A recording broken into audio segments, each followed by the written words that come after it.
मृदुल, Anisha,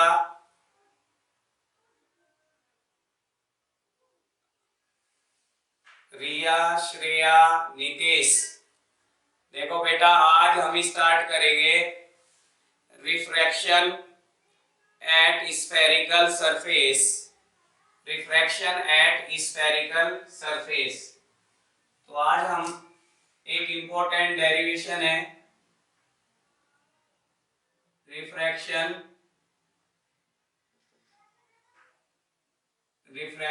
eight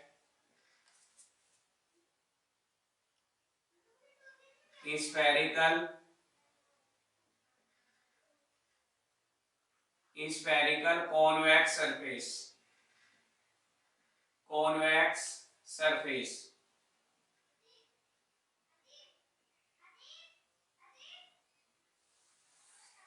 तो देखो, सबसे पहले तो किसी भी फॉर्मूले को डेराइव करने के लिए या कोई भी रिजल्ट ऑब्टेन करने के लिए हमें एक डायग्राम की जरूरत होती है। तो सबसे पहला काम है कि डायग्राम बनाना।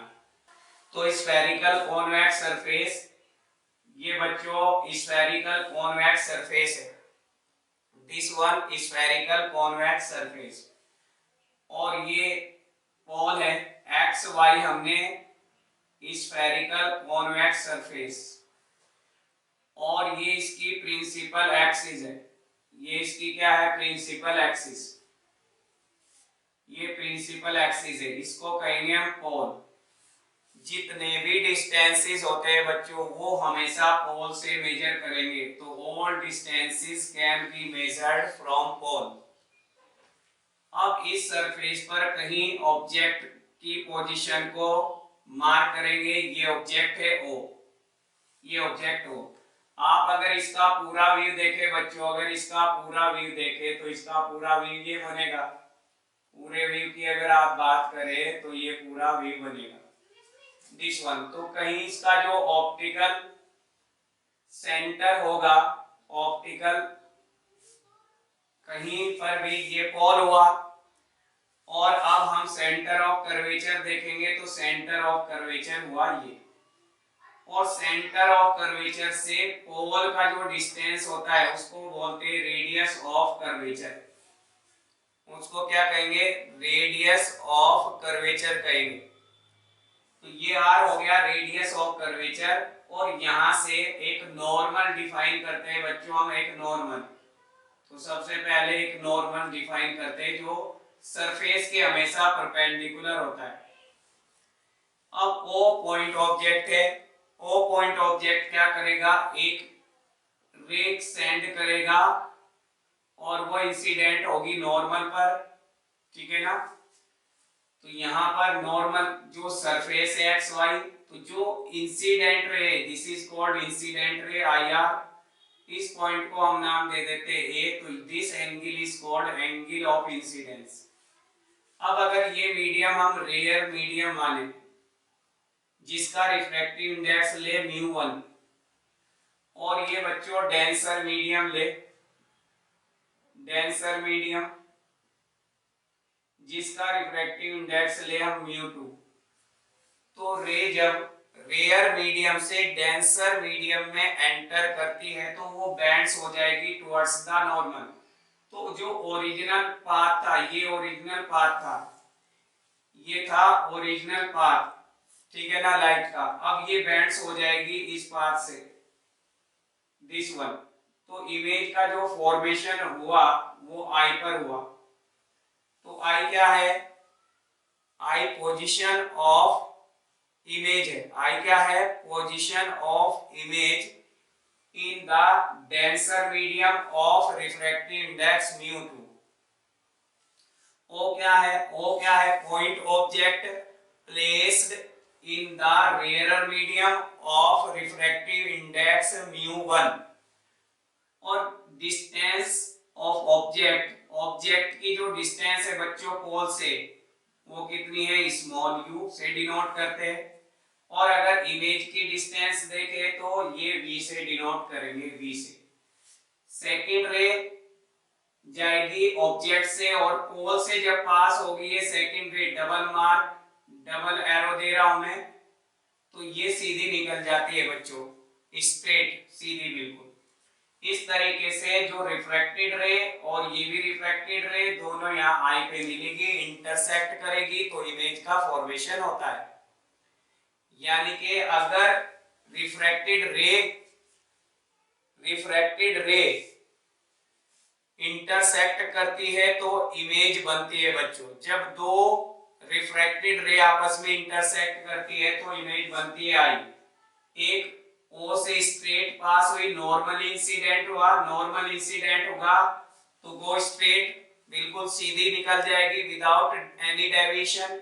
बट अगर किसी एंगल पर डेविएशन हुआ ऑब्जेक्ट से, किसी एंगल पर इंसिडेंस हुआ, है ना, तो किसी एंगल पर अगर इंसिडेंस होगी सरफेस एक्स वाई पर, तो वो बेंड्स हो जाएगी टुवर्ड्स द नॉर्मल। ये ओरिजिनल पाथ था, सीधी ना जा करके ये बेंड्स हो जाती है आई पर। तो ये एंगल हमने अल्फा प्रिंसिपल एक्सिस से एंगल कितना लिया, इंसिडेंट रे का अल्फा, और ये एंगल हमने लिया नॉर्मल का, प्रिंसिपल एक्सिस से एंगल है हमारा बीटा, कुछ भी लेट करो ये बीटा, और ये एंगल सपोज बच्चों है गामा। तो अल्फा बीटा गामा ये एंगल, और angle between incident ray and normal is called angle of incidence. Angle between normal and refracted ray, this is called refracted ray, this is called small R, angle of refraction. अब हमें ये formula obtain करना है, refraction formula. तो refraction formula obtain करने के लिए सबसे पहला स्टेप, फिगर में जितने भी पैरामीटर यूज किए बच्चों वो सभी लिखने हैं आपको, और वो मैं बता देता हूं क्या क्या। In figure X P Y, in figure X P Y क्या है, स्फेरिकल रिफ्रैक्टिंग सरफेस है, और कौन सी किस नेचर की है, कॉन्वेक्स। तो एक्स पी वाई का फुल नेम क्या लिखेंगे, convex spherical surface, convex spherical surface. You क्या है, ऑब्जेक्ट डिस्टेंस, और ऑब्जेक्ट डिस्टेंस हमेशा मेजर करेंगे पोल से। बी क्या है, इमेज डिस्टेंस, इमेज का डिस्टेंस हमेशा पोल से मेजर करेंगे। सी क्या है बच्चों, centre of curvature, centre of curvature, ठीक है। और म्यू वन क्या है, म्यू वन क्या है, refractive index of rare medium. Mu two क्या है, refractive index of denser medium. O क्या है, position of the object placed in the rarer medium of refractive index mu1। I क्या है, position of image, placed position of image formed in denser medium of refractive index mu2। अब देखो step one की बात करें, step one क्या होगा, ध्यान से सुनो, स्टेप वन क्या होगा। स्टेप वन में बच्चों लगाएंगे हम स्नेल्स लॉ, क्योंकि फर्स्ट मीडियम से सेकंड मीडियम में रे एंटर कर रही है, तो स्नेल्स लॉ अप्लाई कर दो। तो applying Snell's law at point A, point A पर, इस पॉइंट पर स्नेल्स लॉ करेंगे तो μ1 sin i equal to μ2 sin r, μ1 sin i equal to μ2 sin r, ये आ जाएगा। अब देखो फॉर पर एक्सियल रेज, मैंने बताया था हमेशा ऑप्टिक्स के अंदर पर एक्सियल रेज हम कंसीडर करके चलते हैं। तो अगर रेज पर एक्सियल रेज कौन सी होती है, those rays which are nearer to principal axis, जो रेज प्रिंसिपल एक्सिस, इस एक्सिस के पास में होती है, उन रेज को कहते हैं हम पर एक्सियल रेज। और पर एक्सियल रेज के लिए अल्फा बीटा गामा स्मॉल होते हैं बच्चों। तो याद रखना यहाँ पे for paraxial raise paraxial raise, paraxial raise के लिए एंगल क्या होता है, शुड बी स्मॉल, तो उसको लिख सकते हैं हम थीटा, या थीटा को हम लिख सकते हैं tan थीटा। याद रखना ये इंपॉर्टेंट स्मॉल एंगल अप्रोक्सीमेशन कहलाता है। तो पर एक्सियल रेज के लिए स्मॉल एंगल अप्रोक्सीमेशन यूज किया जाता है। तो सो यहाँ पे हम लिख सकते हैं साइन आई, आई के इक्वल हो जाएगा μ1 आई इक्वल टू μ2 r, ये हो जाएगा। अब आई की वैल्यू निकालेंगे, आई की वैल्यू किस ट्रायंगल से निकालेंगे, देखो ए ओ सी वाला ट्रायंगल है, ए ओ सी इमेज वाला ट्रायंगल, ये ओ ए सी ट्रायंगल ले लेंगे। तो ध्यान से सुनो, in triangle AOC, AOC triangle में बच्चों आई की वैल्यू निकालेंगे, यहां पुट करेंगे। तो आई एक्सटीरियर एंगल है, exterior angle is equal to the sum of two opposite interior angle. तो आई की वैल्यू अल्फा प्लस बीटा के, है ना। 7th 8th क्लास में ये थ्योरम आती है कि एक्सटीरियर अगर एंगल है किसी भी ट्रायंगल का, वो sum of two opposite interior angle के इक्वल होता है। तो I equal to alpha plus beta, तो आई की वैल्यू अल्फा प्लस बीटा मिलेगी यहां से। दूसरी बात, सेकंड ट्रायंगल यूज करेंगे, इमेज ट्रायंगल आर वाला। तो आर ये रहा, तो यहां पे लेंगे आपका ये ओ ए सी में लिया, ये आई A C in triangle I A सी। तो यहां पर r की वैल्यू देखो, अब r की वैल्यू निकालनी है हमें। तो ए आई ए सी, इस ट्रायंगल में अगर बात करें तो बीटा एक्सटीरियर एंगल है, तो बच्चों बीटा इक्वल टू किसके इक्वल होगा, देखो बीटा r प्लस गामा। तो r प्लस गामा, तो यहां से हमें रिजल्ट चाहिए r का, तो r equal to beta minus gamma, r equal to beta minus gamma. तो ये i की वैल्यू अल्फा प्लस बीटा और r की वैल्यू बीटा माइनस गामा यहाँ पुट करो। तो पुट करेंगे तो μ1 i की value alpha plus beta equal to μ2 की वैल्यू, अब μ2 इंटू r, तो r की वैल्यू बीटा माइनस गामा रखेंगे, बीटा माइनस गामा। अब देखो अल्फा, अल्फा बीटा गामा ये क्या है, एंगल है। और जब बच्चों एंगल स्मॉल होता है तो एंगल का फॉर्मूला हम लगाते हैं आर्क अपॉन रेडियस। तो एंगल का फॉर्मूला आर्क अपॉन रेडियस लगाएंगे, angle equal to arc upon radius. तो यहाँ पे देखें ध्यान से, अगर अल्फा की मैं बात करूं, अल्फा की या बीटा की या गामा की, तो गामा की बात करें तो ये आर्क हो गई, गामा के लिए एपी आर्क है, बीटा के लिए एपी आर्क है, और आपका अल्फा के लिए भी एपी आर्क है। तो आर्क सेम है, तो arc upon radius, arc upon radius. तो μ1 अल्फा की वैल्यू, तो अल्फा की वैल्यू रखेंगे, देखो आर्क अपॉन रेडियस, और रेडियस है कितनी, पीओ, कितनी है, पीओ। तो यहाँ पे आर्क एपी हो गया बच्चों, arc AP, PO with sign रखेंगे, लेफ्ट साइड में है, बताया था मैंने, रे इस तरफ जा रही है, तो ये सभी डिस्टेंस लेफ्ट साइड के निगेटिव होंगे, माइनस यू। अब प्लस बीटा, बीटा की वैल्यू यहां से AP upon arc upon radius, beta के लिए पीसी, पीसी क्या है, राइट साइड में है, तो ये प्लस आर रखेंगे विद साइन प्लस आर। इसी तरह से आगे μ2 बीटा की वैल्यू फिर अगेन सेम, एपी अपॉन कितना, प्लस आर, गामा की वैल्यू बच्चों arc upon radius P I. तो आपका AP upon radius P I कितना है, plus B with sign. Simplified, cancel out करेंगे पी को इन द होल इक्वेशन, पूरी इक्वेशन से एपी कैंसिल आउट हो जाएगा। अब देखो यहाँ पे अंदर मल्टीप्लाई करो म्यू की, तो यहाँ मिलेगा μ1 अपॉन माइनस यू और plus mu 1 upon R, mu 1 upon R equal to mu 2 upon capital R minus mu 2 upon v. अब सिमेट्रिक टर्म्स बच्चों एक साइड में लेंगे। सिमेट्री किसमें दिखाई, आर और आर वाले टर्म्स में, तो इसको इस तरफ ले जाएंगे और इसको हम इस तरफ ले जाएंगे।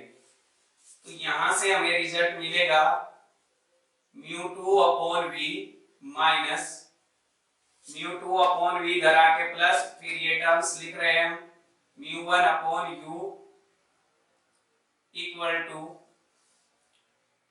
टू में क्या आएगा म्यू 2 अपॉन आर, ये टर्म्स ट्रांसफर होगा राइट साइड तो माइनस हो जाएगा म्यू 1 अपॉन आर। तो ये फॉर्मूला हमारा निकलता है mu 2 upon we minus mu 1 upon you equal to mu 2 minus mu 1 upon R. This is the final formula and known as refraction formula. इस फॉर्मूले को बच्चों कहेंगे रिफ्रैक्शन फॉर्मूला। ये रिफ्रैक्शन फॉर्मूला होता है। फिर अगेन में समझा देता हूं, ध्यान से सुनो। एक्स पी वाई डैश क्या है, रिफ्रैक्टिंग स्फेरिकल कॉन्वेक्स सरफेस है। और आपका ओ पी आई ये पूरी क्या है, प्रिंसिपल एक्सिस है। इस एक्सिस पे ओ क्या है, एक ऑब्जेक्ट है जो सेंड करता है I R incident ray, surface पर इंसिडेंट होती है और ये नॉर्मल को बेंड्स करती हुई है ना निकल जाती है। तो यहाँ पर आई पर पे इंटरसेक्ट करती है, तो this is the location of the image. अब हमें पता है इंसिडेंट नॉर्मल के बीच के एंगल को कहते हैं एंगल ऑफ इंसिडेंस। नॉर्मल और रिफ्रैक्टेड रे के बीच के एंगल को कहते हैं एंगल ऑफ रिफ्रैक्शन। ठीक है, तो यहाँ पे क्योंकि फर्स्ट मीडियम से दूसरे मीडियम में लाइट रे एंटर कर रही है, इसलिए हम अप्लाई कर सकते हैं स्नेल्स लॉ। तो स्नेल्स लॉ क्या होता है, mu 1 sin i equal to mu 2 sin r। Angles are small होते हैं बच्चों ड्यू टू परएक्सियल रेस। अगर रेस परएक्सियल होगी तो वो नियरर होगी प्रिंसिपल एक्सिस के और अल्फा बीटा गामा स्मॉल हो जाएंगे। अब स्मॉल होने की वजह से हम स्मॉल एंगल अप्रोक्सीमेशन यूज करेंगे। अगर थीटा स्मॉल होता है तो साइन थीटा थीटा लिख सकते हैं या थीटा को टेन थीटा भी लिखा जा सकता है। ठीक है, इसके बाद हमने क्या किया, आई को चेंज किया इन टर्म्स ऑफ अल्फा और बीटा और आर को चेंज किया इन टर्म्स ऑफ बीटा और गामा। तो उसके लिए हमने आई वाला ट्रायंगल लिया, आई वाला ट्रायंगल है ओ ए सी ट्रायंगल हमने चूज किया बच्चों। ठीक है ना, तो ओ ए सी ट्रायंगल में हमने कितना, आई की वैल्यू क्या है, एक्सटीरियर है, exterior angle sum of opposite to interior angle i equal to alpha plus beta. फिर image triangle I A C लिया हमने, इसमें बीटा एक्सटीरियर एंगल है आर प्लस गामा, हमें चाहिए आर की वैल्यू तो बीटा माइनस गामा के इक्वल निकाल दी। ये वैल्यू सब यहाँ पुट कर दी। हमें पता है अगर आर्क स्मॉल होती है, अगर आर्क स्मॉल होती है बच्चों तो वहां पर फॉर्म यानी कि स्मॉल होती है आर्क तो एंगल भी स्मॉल बनेगा। वहां पर हम फॉर्मूला अप्लाई करते हैं angle equal to arc upon radius. तो यहाँ पे बीटा के लिए आर्क एपी है, रेडियस कितनी है पीसी है। गामा के लिए आर्क एपी है, रेडियस कितनी है पीआई है। और अल्फा के लिए आर्क एपी है और रेडियस यू है। ये सब वैल्यू पुट कर देंगे हम और टर्म को रीअरेंज कर लेंगे और फाइनल रिजल्ट मिलेगा mu 2 upon we minus mu 1 upon you equal to mu 2 minus mu 1 upon R. This is called refraction formula. इसको कहते हैं बच्चों रिफ्रैक्शन फॉर्मूला। यानी कि कभी भी अगर म्यू 1 से एंटर करती है रे म्यू 2 मीडियम में तो फॉर्मूला क्या होगा, mu 2 upon we minus mu 1 upon U. फिर अगेन सुन लो, mu 2 upon we minus mu 2 upon you equal to mu 2 minus mu 1 upon में रेडियस ऑफ कर्वेचर, अपॉन में कैपिटल आर क्या है, radius of curvature of the refracting spherical surface. तो note down करो, screenshot लो फटाफट।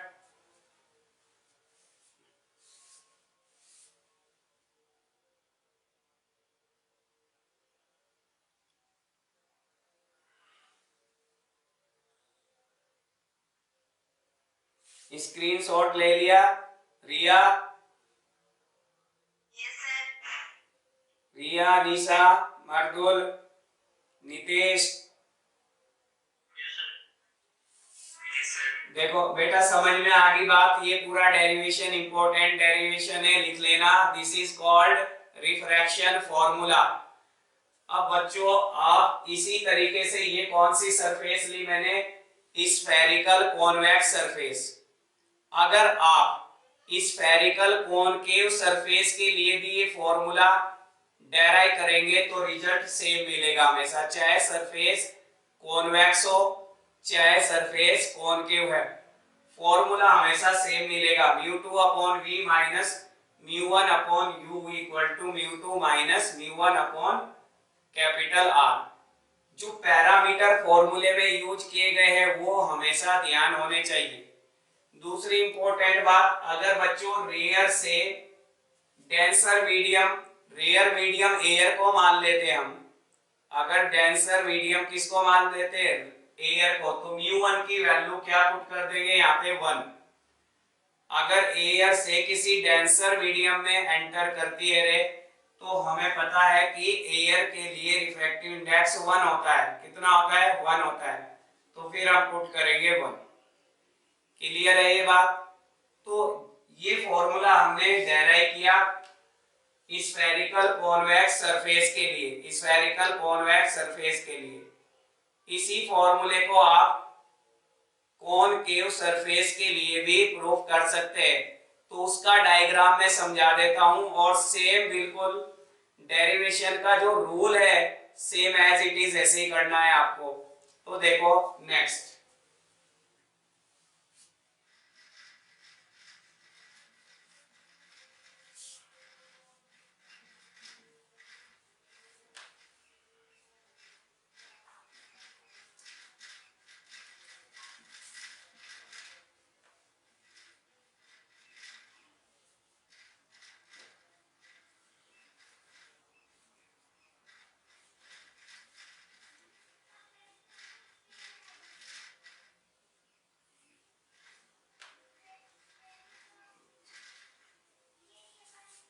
अब देखो बच्चों, अगर कॉनकेव सरफेस है,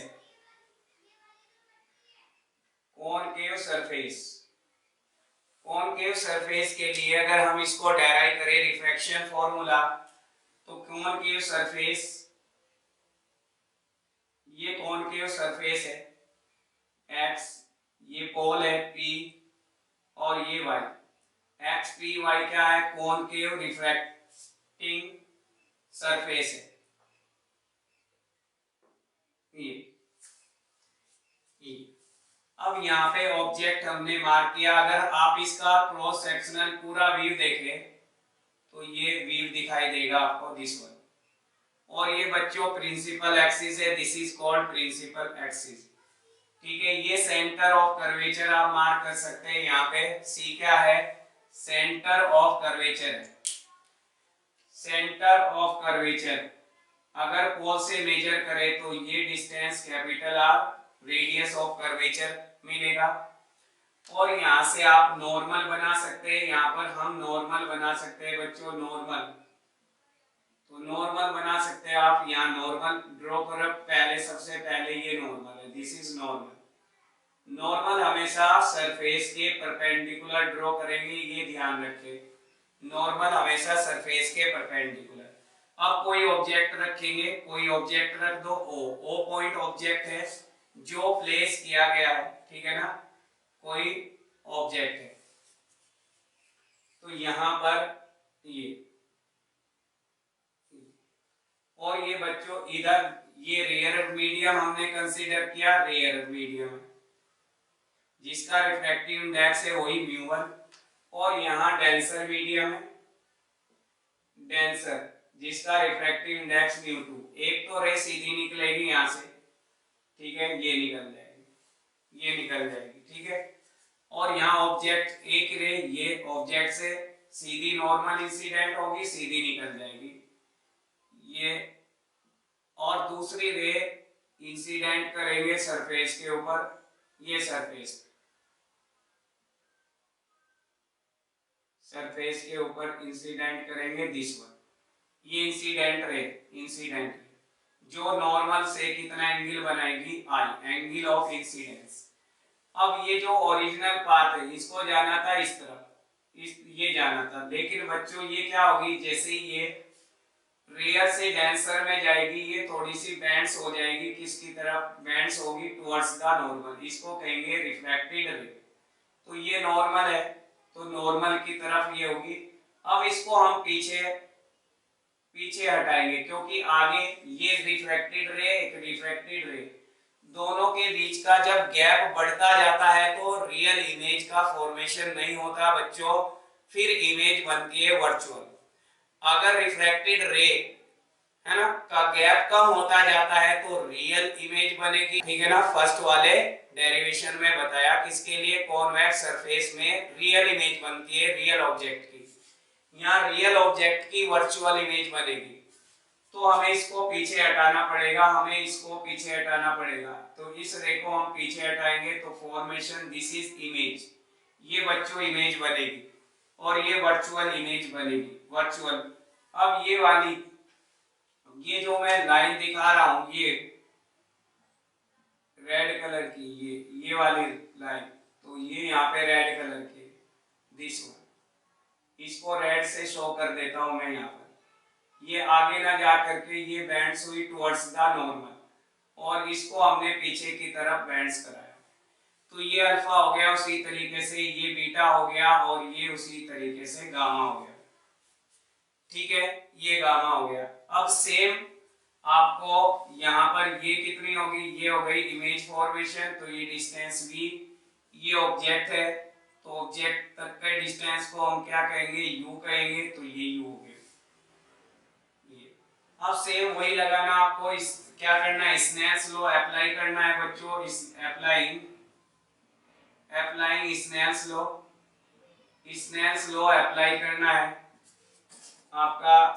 μ1 sin i, μ1 पॉइंट ए पर अप्लाई करें, μ1 sin i, और sin i कौन सा है, देखो sin i, ये वाला एंगल sin i है, this is angle sin, μ1 sin i, और sin r कौन सा है, sin r ये, this angle is called sin r, और रिफ्रैक्टिव इंडेक्स है कितना, μ2, तो μ2 sin r। अब ये सेम वही एंगल आर स्मॉल से, तो एंगल स्मॉल है तो क्या μ1 i आ जाएगा, सेम पीछे की तरह प्रोसीजर है, μ2 sin r। अब देखो किस ट्रायंगल में, ऑब्जेक्ट वाले ट्रायंगल में OAC में beta equal to i plus alpha, beta equal to i plus alpha, तो अल्फा की वैल्यू निकलेगी बीटा माइनस अल्फा।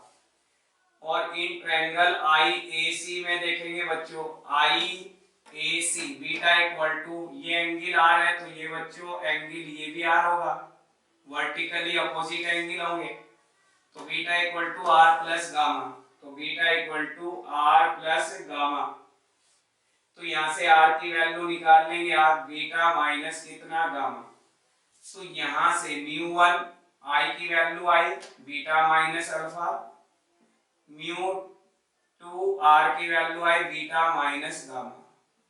अब आपको कुछ नहीं करना, सेम प्रोसीजर है पीछे वाला, अब सेम प्रोसीजर है बच्चों पीछे का, है ना।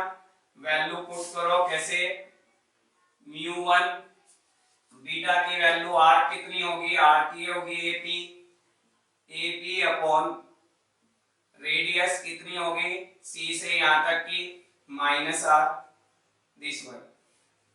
अब अल्फा ये है तो अल्फा के लिए आर्क से में AP अपॉन कितना, यहाँ से यहाँ तक का डिस्टेंस P से O तक का minus U with sign convention mu two की बीटा की वैल्यू सेम AP अपॉन कितना माइनस R और गामा की वैल्यू PI होगा। PI किसके इक्वल है V के। तो ये AP अपॉन कितना माइनस V माइनस कितना V, इससे P से AP कैंसिल कर देंगे, टर्म को रीअरेंज कर लेंगे, R को R की तरफ ले जाएंगे बच्चों।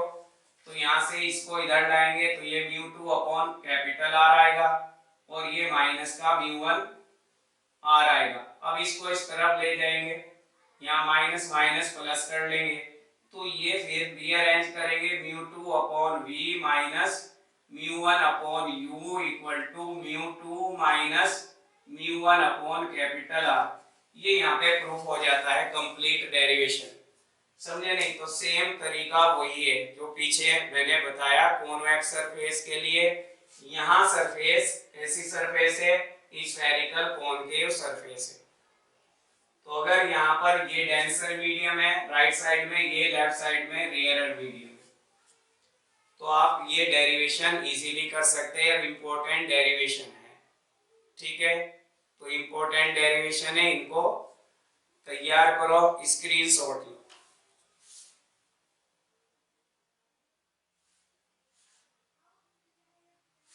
रिया स्क्रीनशॉट ले लिया? तो कल फिर आप डिस्कस करेंगे, कल डिस्कस दोनों डेरिवेशन को अच्छे से तैयार करो, इंपॉर्टेंट डेरिवेशन है, ठीक है।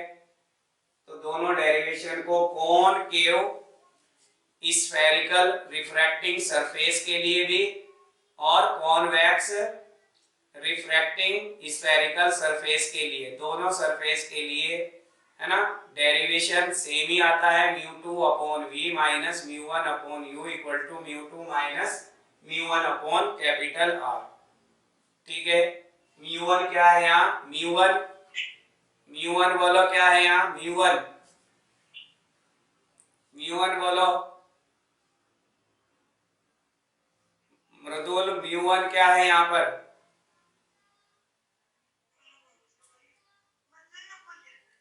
Refractive index of rarer medium, और म्यू2 क्या है, refractive index of denser medium.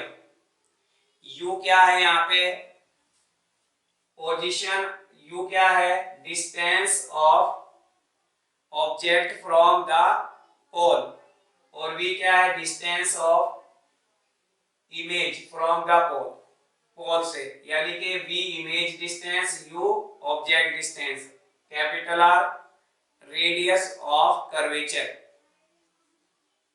ठीक है, रेडियस ऑफ कर्वेचर। तो यहां तक ये कंप्लीट करो अच्छे से। फिर कल लेंस मेकर फॉर्मूला होगा जो इस पे बेस होगा, लेंस मेकर फॉर्मूला,